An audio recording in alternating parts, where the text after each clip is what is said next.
Hello மக்களே, வாங்க ஜாலியா படிக்கலாம். இன்னைக்கான கொஸ்டின். அதுக்கு முன்னாடி என் வாய்ஸ் எதுக்கு இப்படி இருக்கலாம், உங்களை சந்தோஷப்படுத்துறதுக்காக மட்டுமே. வாங்க இன்னைக்கான கொஸ்டின்குள்ள போகலாம். நாடாளுமன்றத்தில் எப்போது அலுவலக மொழி சட்டம் இயற்றப்பட்டது?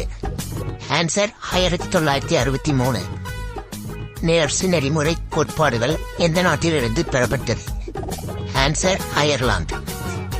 அடிப்படை கடமைகள் எந்த நாட்டிலிருந்து பெறப்பட்டது? Answer Russia. கீழ்கண்ட எந்த மாநிலங்களில் குடியரசுத் தலைவர் ஆட்சி அதிகபட்சமாக 9 முறை நடைமுறைப்படுத்தப்பட்டுள்ளது?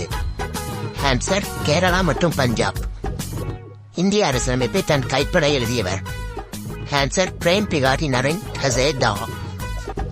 இந்தியா அரசியலமைப்பு எந்த கொள்கை முதலில் எந்த நாட்டில் தோன்றியது? Answer America.